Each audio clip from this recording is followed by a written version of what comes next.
Hi friends, ನೋಡಿ ನಾನು ಬದನೆಕಾಯಿ ಸುಡ್ತಾ ಇದ್ದೀನಿ. ಬದನೆಕಾಯಿ, ಟೊಮೊಟೊ, ಹಸಿರು ಮೆಣಸಿನ್ಕಾಯಿನ ಸುಟ್ಟು ಗೊಜ್ಜು ಕಿವುಚನ ಅಂದು ಕಿವುಚ್ತಾ ಇದ್ದೀನಿ. ಅನ್ನಕ್ಕೆ, ಮುದ್ದೆಗೆ ತುಂಬ ಟೇಸ್ಟ್ ಇರುತ್ತೆ, ರೊಟ್ಟಿಗೂ ಚೆನ್ನಾಗಿರುತ್ತಿದ್ದು. ನೋಡಿ ಈಗೆಲ್ಲ ಉಲ್ಟಾ ಹಾಕಿದ್ದೀನಿ.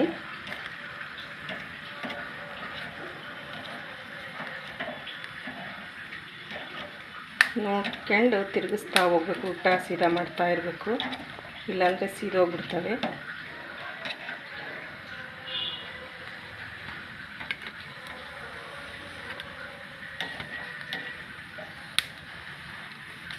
ಈಗ ಹಸಿಮೆಣಸಿನ್ಕಾಯಿ ಆಗಿದೆ, ತೆಗಿತಾ ಇದ್ದೀನಿ. ನೋಡಿ ಅದೇ ರೀತಿ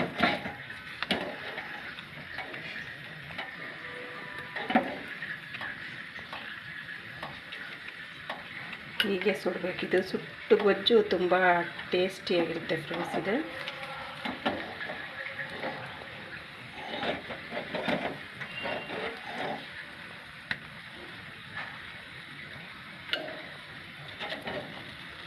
ಇದನ್ನು ಈಗ ಸುಡೋದಕ್ಕಿಂತ ಬಾಣಲಿಲಿ ಒಂದು ಸುಮ್ಮನೆ ಬದನೆಕಾಯಿಗೆ ಒಂಚೂರು ಕೈಗೆ ಎಣ್ಣೆ ಮಾಡಿಕೊಂಡು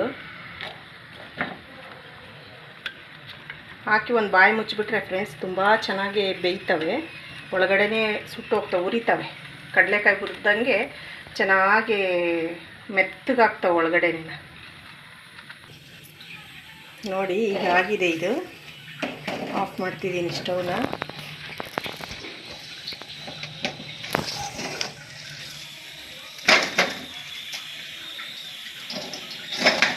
ತುಂಬ ಕಾದಿದೆ ಇದು ಜಾಲ್ರ. ನೋಡಿ ಫ್ರೆಂಡ್ಸ್, ಈಗ ಕಿವುಚ್ತಾ ಇದ್ದೀನಿ.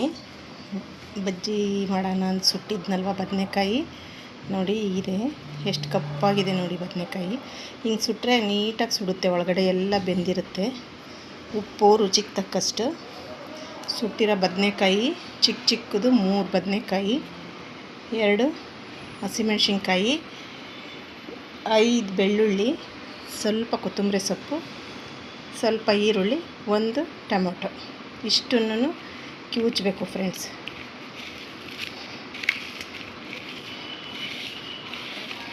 ನೀರು ಹಾಕ್ದೇ ಕಿವುಚಿದ್ರೆ ಟೇಸ್ಟ್ ತುಂಬ ಚೆನ್ನಾಗಿರುತ್ತೆ. ಬಟ್ ಬಜ್ಜಿ ಜಾಸ್ತಿ ಆಗಲ್ಲ.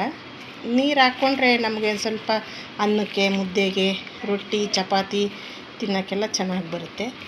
ಹಾಗಾಗಿ ನಾನು ಅಷ್ಟೇ ಮಾಡಲ್ಲ, ಸ್ವಲ್ಪ ನೀರು ಹಾಕ್ತೀನಿ. ಈ ಬಜ್ಜಿನ ಫ್ರೆಂಡ್ಸ್ ನಮ್ಮಮ್ಮ ಮನೆ ಕ್ಲೀನ್ ಮಾಡುವಾಗ ಹೆಚ್ಚೆಚ್ಚಿಂದಾಗಿ ಸಾಂಬಾರಿಗೆ ಏನೂ ಇಲ್ಲ ಅಂದಾಗ, ಏನು ಸಾಂಬಾರು ಮಾಡೋಣ, ದಿನ ಮಾಡಿದ್ದೇ ಮಾಡಬೇಕಲ್ಲ ಸಾರ ಅನ್ನ ಅಂತ ಟೈಮಲ್ಲಿ ಹಿಂಗೆ ಅನ್ನ ಮಾಡ್ತಿದ್ರಲ್ವ, ಅದೇ ಒಲೆಗೆ ಅನ್ನ ಮಾಡ್ತಾರಲ್ಲ ಫ್ರೆಂಡ್ಸ್. ಈಗೆಲ್ಲ ಗ್ಯಾಸು ಸಿಲಿಂಡ್ರು ಅಂತ ಬಂದಿದೆ. ಆಗ ಒಲೆಯಲ್ಲಿ ಸೌದೆ ಕೆಂಡ ಆಗಿರೋದು, ಆ ಕೆಂಡದ ಮ್ಯಾಕೆ ಒಂದು ಬದನೆಕಾಯಿ, 1 ಟೊಮೊಟೊ, ಹಸಿಮೆಣಸಿನ್ಕಾಯಿ ಹಾಕಿದ್ರೆ ನೀಟಾಗಿ ಬೆಂದಿರೋವು. ಅದನ್ನು ಈ ಥರ ಕಿವುಚಿ ಸ್ವರ್ಗಕ್ಕೆ 3 ಗೇಣು ಫ್ರೆಂಡ್ಸ್. ಅಷ್ಟು ಚೆನ್ನಾಗಿರುತ್ತೆ ಇದು ಬಜ್ಜಿ. ತುಂಬ ಟೇಸ್ಟಿಯಾಗಿರುತ್ತೆ, ತುಂಬ ರುಚಿಕಟ್ಟಾಗಿರುತ್ತೆ. ತುಂಬ ಚೆನ್ನಾಗಿ ಮಾಡೋರು ನನ್ನಮ್ಮ ನೆನಪಾದ್ರೆ. ಇವತ್ತು ವರಮಹಾಲಕ್ಷ್ಮಿ ಹಬ್ಬಕ್ಕೆ ಅಂತ ನಾನು ಮನೆ ಕ್ಲೀನ್ ಮಾಡ್ತಾ ಇದ್ನಲ್ವ, ಹಾಗಾಗಿ ನನಗೆ ನನ್ನ ಅಮ್ಮ ನೆನಪಾದ್ರು ನೋಡಿರಿ. ಅಮ್ಮ ನೆನಪಾಗಿ ನಾನು ಈ ಬಜ್ಜಿ ಮಾಡಿದ್ದು. ಅವರು ಇರುವಾಗ ಅವ್ರ ಬೆಲೆ ಗೊತ್ತಿರಲ್ಲ ಫ್ರೆಂಡ್ಸ್ ನಮಗೆ. ಅವ್ರು ಹೋದಾದ್ಮೇಲೆ ಅವ್ರ ಬೆಲೆ ತುಂಬ ಅಂದರೆ ಹೇಳೋಕ್ಕಾಗದಷ್ಟು ನೆನಪಾಗುತ್ತೆ ಫ್ರೆಂಡ್ಸ್. ತಾಯಿ ಅಂದರೆ ನಾವುಗಳಿದ್ದಾಗ ಎಷ್ಟು ನೆಗ್ಲೆಕ್ಟ್ ಮಾಡ್ತೀವಿ. ಎಸ್ಪೆಷಲಿ ನಾನು ತುಂಬ ನೆಗ್ಲೆಕ್ಟ್ ಮಾಡಿಬಿಟ್ಟೆ ನನ್ನ ಅಮ್ಮನ್ನ. ಅವರು ಹೋದಾದ್ಮೇಲೆ ಅವ್ರ ಬೆಲೆ ಏನು, ಅವರೇನು ಅಂತ ತುಂಬ ನೀಟಾಗಿ ಅರ್ಥ ಆಯಿತು ಫ್ರೆಂಡ್ಸ್. ಅವ್ರು ಇರುವಾಗ ನಾನು ಅರ್ಥ ಮಾಡ್ಕೋಬೇಕಿತ್ತು, ಅರ್ಥ ಮಾಡ್ಕೊಳ್ಳಿಲ್ಲ. ಆ ತಾಯಿ ಹೋದಾದ್ಮೇಲೆ ಆಕೆ ಬೆಲೆ ಗೊತ್ತಾಯಿತು ನನಗೆ. ಈಗ ಬರಲ್ಲಲ್ವ ಅವರು, ನೋವಾಗುತ್ತೆ. ಬರೀ ನೋವಾಗಲ್ಲ, ನಾನು ಸತ್ತು ಹೋಗಿಬಿಡ್ಬೇಕು ಅನ್ನೋವಷ್ಟು ನೋವಾಗುತ್ತೆ ಫ್ರೆಂಡ್ಸ್. ತುಂಬ ನೋವಾಗುತ್ತೆ.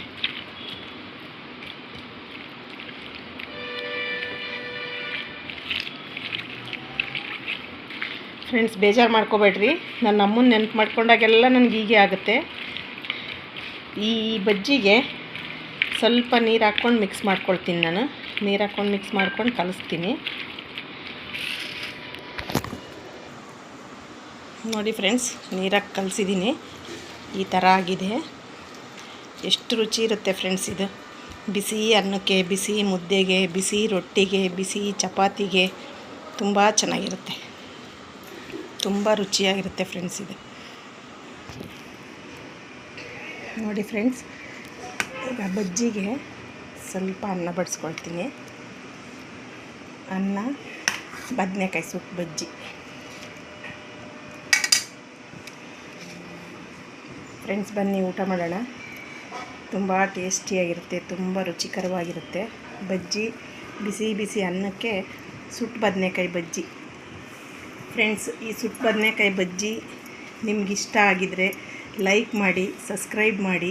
ಅದ್ರ ಮಧ್ಯದಲ್ಲಿ ನನ್ನ ಅಮ್ಮನ ಸ್ಟೋರಿ ಸ್ವಲ್ಪ ಒಂದೇ ತುಣುಕು ನನ್ನ ಅಮ್ಮನ ಸ್ಟೋರಿ ಬೇರೆ ಹೇಳಿದೆ.